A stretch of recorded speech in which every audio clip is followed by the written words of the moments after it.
My friend Ally and I started a dinner tradition of bringing together an incredible group of women with diverse perspectives to have meaningful conversations about life. Tonight, over a beautiful meal and flowing wine, we will discuss the important topic of self-love. We're lucky to have actress Amber Stevens-West from 22 Jump Street and The Carmichael Show on NBC. She's also a sponsor for Plan International. Tami Pardee, Los Angeles' #1 real estate agent and founder of the Life Changer program, helping those in need. Natalie Warne, TED speaker and activist for social justice, race, and equality, with her work featured on CNN and The Oprah Winfrey Show. Jessica Hendricks-Yee, creator of ethical jewelry line The Brave Collection to fight human trafficking, and 2016 recipient of Forbes 30 Under 30. Ally Gasparian, producer of HGTV's Tiny House Hunters and E's I Am Kate. She also mentors pre-college teens. And me, Alexandra Chando, actress, director, and Build On ambassador, helping to build schools in impoverished countries around the world.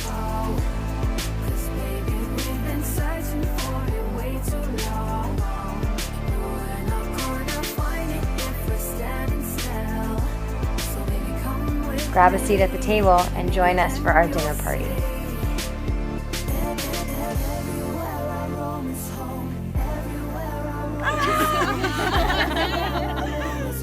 Thank you guys for being here. This is amazing. I'm so happy to have such amazing women surrounding a table with this world that we're living in right now, and everybody kind of behind their screens, and human connection is so important, and I am so grateful to have all of you for a Saturday evening of amazing conversation.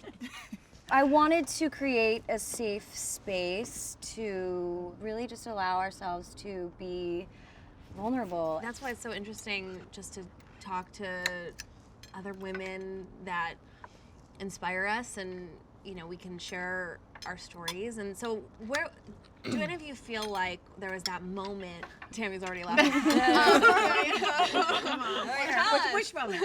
There's that moment where it was that turning point, that catalyst where you could either give up on yourself and it was really hard, felt really difficult, or you could keep going, and how you found that strength. And is there a specific moment that you can kind of pinpoint? I got diagnosed with MS about 16 years ago. So when I was 20, I was your age, actually, you guys. I was your age.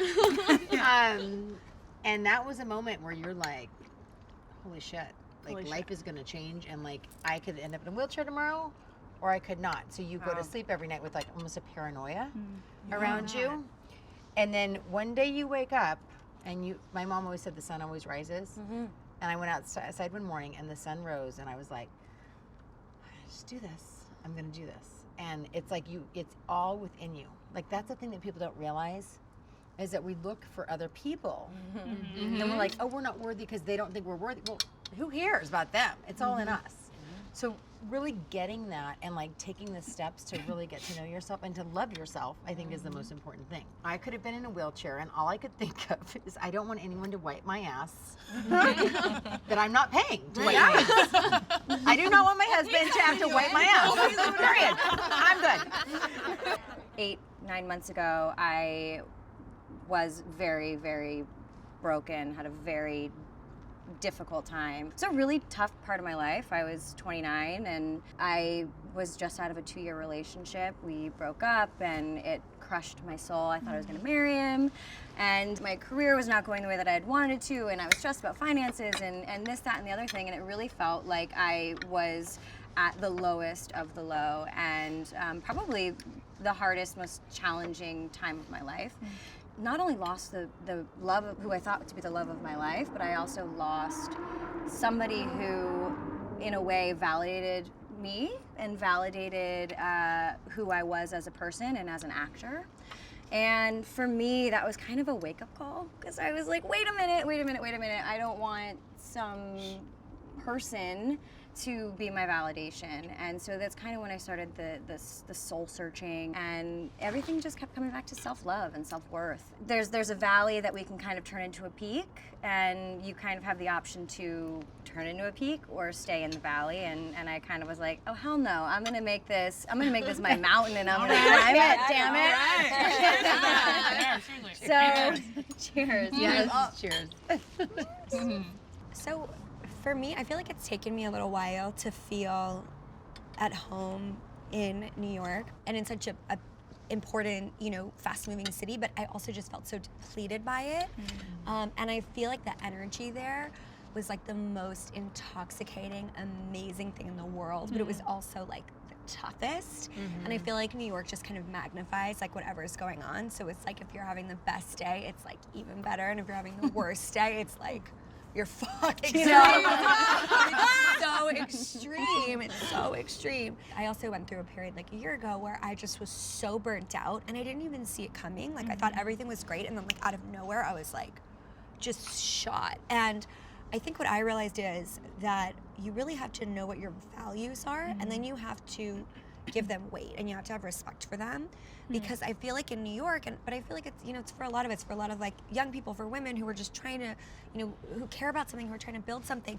You like get in this tunnel and you just like kick the doors down and work, and you don't look up, and you actually are, you're not paying attention to some of the parts of yourself that are so important. Like for me, family and friends and spirituality and exercise and wellness and all of these things, I just like let them go for a really long time. It was like, why do I feel like such a mess? It's almost like a badge of honor to be like, I was at the office till 11, like, and it's just like, no. So American. Yeah, it's not New York, it's America. Yeah, true. I'm so busy. That's people something are I've always been so working. busy. I've been running around all day. Yeah. And like, so for me, like, I'm gonna cook dinner. You're gonna put your cell phone away. We're gonna talk about our week. We're gonna be together. And it's like, it sounds so simple, but in our lifestyle, like that's something you have to actually really fight for. You're so right. And I've learned like I can't live without it. I don't want to live without it, Yeah. Because otherwise I'm just this like robot ready to crash into a second. Yeah, it's good to like carve out that time. Like are there other things that sort of keep you sane, like keep you centered and keep you like loving yourself? I walk every morning. And then I go to the beach because I live by the beach, and I sit there and I watch the waves come in, and my mom always said the sun always rises, so I just think about my day, and I'm like, okay, this is what we're gonna do. So, and then I meditate a lot. I love that. The sun always rises. So true. It can get so bad, but it will always rise. Well, my mom always said, every day is a new day. Right. It's shining. And Annie said the sun will come out tomorrow. So. They're all thinking the same thing. Yes. But honestly, I found that when you're at that point where you're just like, what the hell else can go wrong? That's when you're the most open. Right. Oh yeah. Because you're just like, all right. Because you surrender. You surrender. You're like, the worst has happened, so whatever. And then I'll just take amazing things fall into your lap, and you don't even realize them at the moment. You don't even realize like, oh my God, amazing things are happening, because you just start going through the motions of whatever you need to do to survive that day. And then you kind of look back and you're like, wow, that was that moment that changed my life. but now, how your life has changed. My life has changed. It only took me 30 years to cultivate an amazing group of women around me. But what's so incredible is we lift each other up. And we're always complimenting each other and calling each other and saying great things about each other. I think what I realized in being able to have a healthy work personal life was having a healthy balance, like friend life and support life, and really figuring out how to not weed out, but like who are the people that are like a healthy, good, positive energy around me, and who are people that are making me insecure about myself, bringing me down. Amen. This is, And I think There's I would plenty of it. And I feel like slowly, like you start to replace this concept of she can do well or I can do well with like and. Right. Yeah. Like she can do well and I can do well. Like if somebody else is succeeding, it doesn't take away the opportunity for you to succeed. Like there's room for all of us to succeed. Yeah. Like to me, that was like Preach, a really girl. big shift. I think one of the most important things is us being women, though, like really owning the fact, because I think when you become more successful, you almost get really competitive. And to me, that's more of a masculine trait than a feminine trait. The femininity want us all to be together and to love. And the masculine energy is let's fight and let's like caveman, no offense to them. But we have to embrace that, because it's like we're leading the charge to move forward. And it's like we're breaking, if you go back to like our grandmothers and our mothers and our great grandmothers, it's like we're breaking the patterns. So it's our job to break the pattern.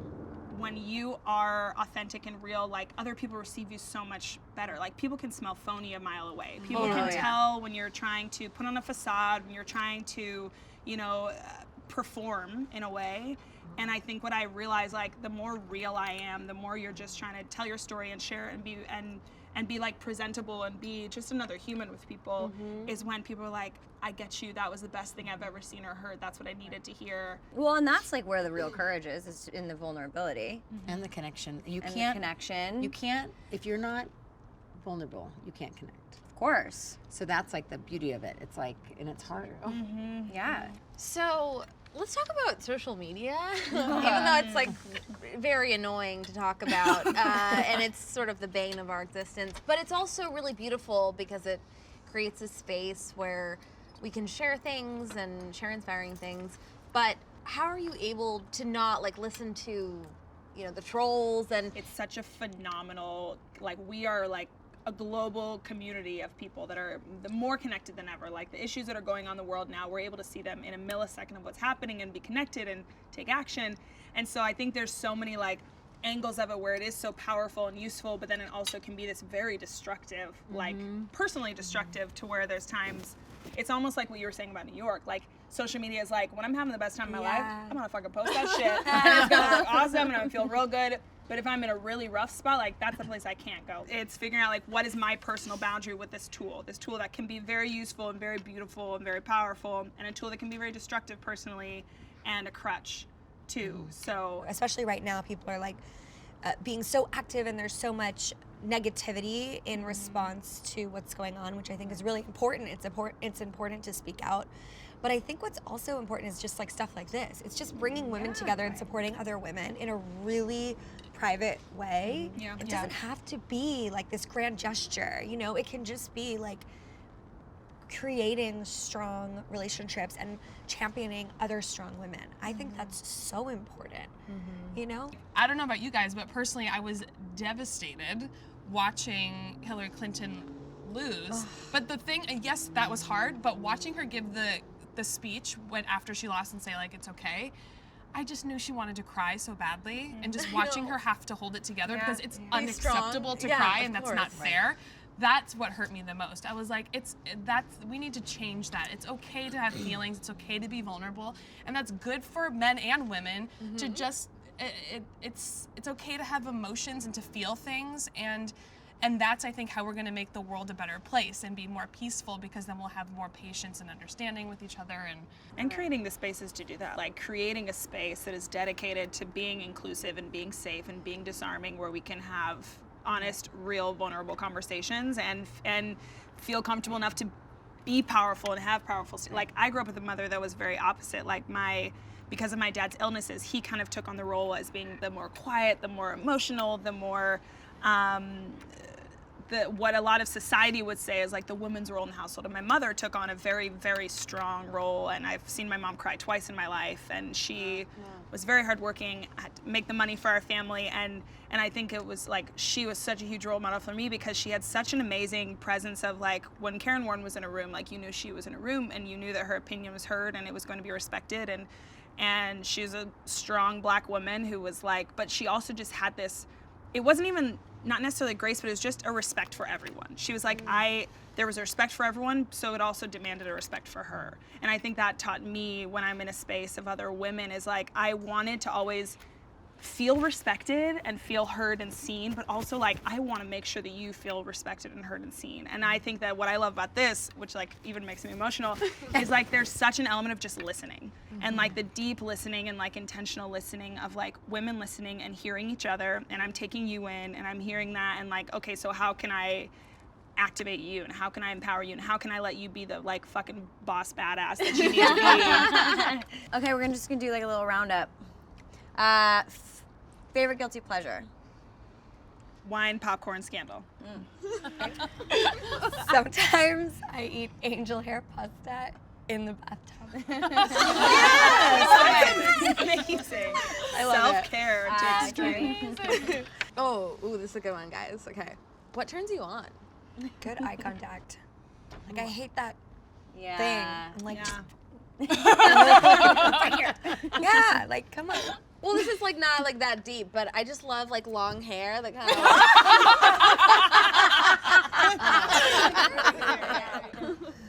What's your biggest insecurity? And it's kind of a vulnerable one. I know mine. That I'm not interesting.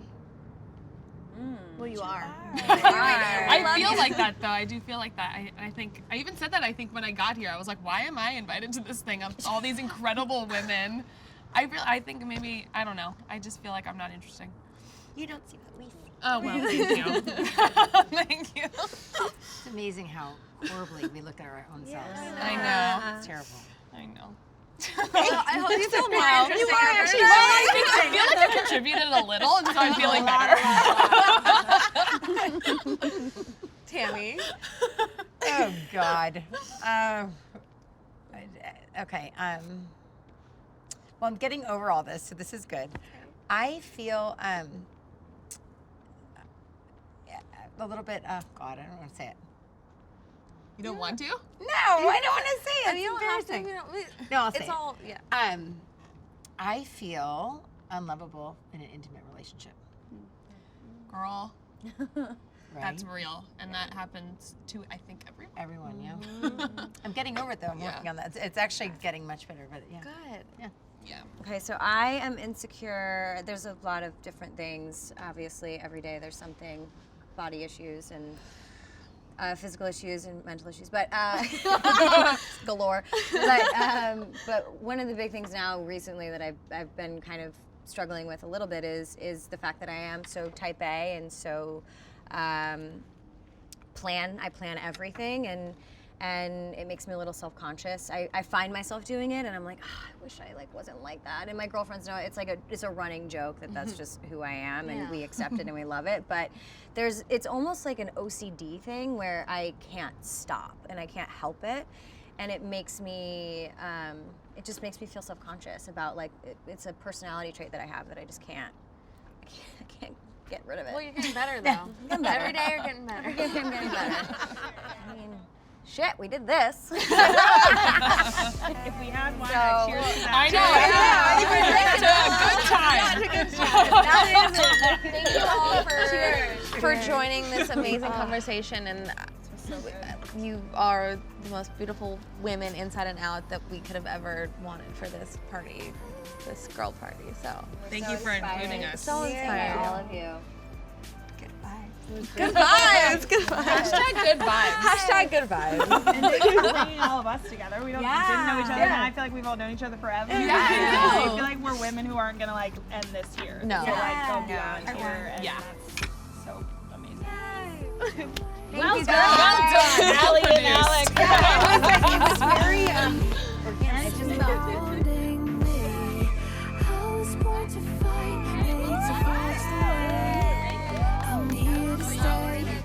It don't matter where we go.